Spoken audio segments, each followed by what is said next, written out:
It's heavy equipment, but it's electric? Before we get into the whole diesel versus electric debate, welcome back to another episode of Downtime presented by Conequip Parts, where if you have downtime, you might as well spend it right here. And if you have heavy equipment and you need heavy equipment parts, you might as well get it from Conequip Parts, 716-836-5069, or you can go to conequip.com/shop, do some online shopping 24/7. We got what you need, but let's talk about some electric heavy equipment. Apparently, somebody looked at a 90,000-pound excavator burning diesel all day and said, you know what this needs? The same power source as my Game Boy. What's the best Game Boy game? Let me know in the comments. I'm interested. Imagine a mining truck taking AAA batteries. That's not really how it works. Now, before everybody gets their panties in a bunch, electric equipment isn't just living in some futuristic fantasy land anymore. It's already here. Volvo has electric excavators and wheel loaders. Bobcat has electric compact equipment. Cat is developing battery electric machines. Komatsu is testing electric excavators. Deere is working on electric equipment. JCB, Case, Kubota, Hitachi, basically every manufacturer under the sun saw this and decided they shouldn't be the last guy at the party. Being fashionably late doesn't make you money. But whether you love it or hate it, electrification is here to stay, but it just depends how much of it actually sticks. Now, if you listen to some manufacturers, electrification is the best thing since sliced bread, or the best thing since hydraulic cylinders, I guess. Electric motors produce instant torque. They're quieter, there's fewer moving pieces, they require less maintenance, there's no oil changes, there's no fuel filters getting changed out, and there's no emission sensors that are deciding to ruin your week because they found a microscopic amount of sadness in the exhaust stream. But for certain applications, electric equipment actually makes a lot of sense. Indoor demolition, warehouses, urban construction, areas with strict noise restrictions. Because it turns out that people living in multi-million-dollar mansions don't like being woken up at 6 a.m. to the sultry sounds of a skid steer. Which, by the way, do you think they want to be out there at 6 a.m. doing this crap? Because to be there at 6 a.m., they had to wake up at 4 a.m. on their own. And you're going to complain about the potholes, but when somebody takes care of it, you get angry at them. Apparently, that's unreasonable for them. You're in a $1 million condo right now. How about you wipe away your tears with a crisp Benjamin and let me play in the dirt? Anyways, everybody gets really excited about electrification until there's that one guy who asks the most important question in construction. How long does it run? Because nobody cares about how revolutionary something is if it breaks after 10 hours. A battery-powered mini excavator? Sure, that makes sense. A compact wheel loader? Absolutely. But a giant mining truck hauling hundreds of tons for 20 hours a day?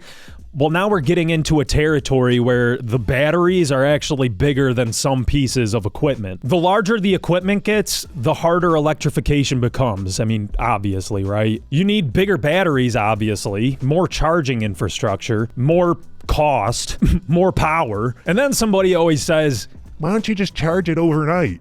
Dude, where? Half the job sites I've been on are one overloaded long extension cord away from darkness. And that's the biggest challenge facing electric heavy equipment. It's not the machines, it's everything around the machines. Charging stations, power grids, infrastructure, all of the things nobody wants to talk about because it's not as exciting as showing off this shiny new piece of equipment at a trade show. Also, the shiny equipment is cool. Liebherr made these giant mining excavators and they're just pure solid white. Sany decided to go with like a light blue color, which is pretty sweet. Not that color really matters, it doesn't affect the way that this machine operates, and obviously within, an hour this thing's gonna be caked in mud, so it really doesn't matter. However, when they're shiny and new, they look really pretty. Now let's talk about hydrogen. And I know what you're thinking, this isn't chemistry class, so let me explain, because you're probably thinking, what the hell does hydrogen have to do with heavy equipment? Well, not all electric equipment works the same. Most electric construction equipment is battery electric, meaning that it's basically just a giant version of your cordless drill. You plug it into a charger, let it sit for a little while, and then you just go back to work. Some machines can charge overnight, some have very fast charging systems, and there's even some companies that are working on battery swap systems where, you know, it's basically like your Milwaukee drill. You can just go grab another battery that's been charging and put it in, you're good to go, there's no downtime. Which is all simple enough, right? But then you've got hydrogen-powered electric equipment, and yes, it's still electric. The wheels, tracks, and hydraulics are still operated with electric motors. The only difference is that you're not using a giant battery to operate one of these. You're actually creating electricity on board with hydrogen fuel cells. And that's a mouthful. I barely understand what I just said. Think of it like carrying a generator instead of a giant battery pack, basically. So when people talk about the future of electric equipment, there's usually two paths. One of them is battery electric, and then one of them is hydrogen electric. So that being said, hydrogen has become everybody's favorite word when something goes wrong with electric equipment. It's just everybody's favorite buzzword right now when something goes wrong. The battery's too heavy? Hydrogen. Charging too long? It's hydrogen. You pooped your pants and the dog ran away? Probably hydrogen. But for real, hydrogen does have some advantages. You got fast refueling, longer operating times, potentially lower emissions. The problem is just finding the stuff. Right now, hydrogen fueling stations are about as common as reasonably priced trading cards. Everybody talks about them, but nobody can find them. Real quick, how is a piece of cardboard worth several $1 million? Do you remember when a pack of cards cost 50 cents at a gas station? Why am I paying damn near rent money for a simple blaster box? Whatever, man. So let's get to the question everybody wants answered. Will electric equipment take over? Will it be the only thing eventually? Honestly, probably not. At least not anytime soon. The internet likes making it seem like you need to make this hard stance choice between diesel and electric. That's just not the case. It's like Team Edward versus Team Jacob from Twilight. You gotta take a hard stance. There's no in between. If you didn't get that reference, I'm sorry. I sometimes forget that this is a blue-collar channel. It's like that middle-aged hillbilly debate between Chevy and Ford. Is that better? But when it comes to diesel versus electric, the reality really isn't that dramatic. The construction industry doesn't care about environmental arguments. They care about making money. If electric vehicles, increase their profits and increase their operating time, they'll go for that. But if diesel is still the way to go and they're operating and making the most money off of their diesel equipment, they're still going to do that. Construction companies aren't loyal to fuel types, they're loyal to profit margins, let's be real. Nobody has ever bought a machine because it makes them feel all warm and fuzzy inside.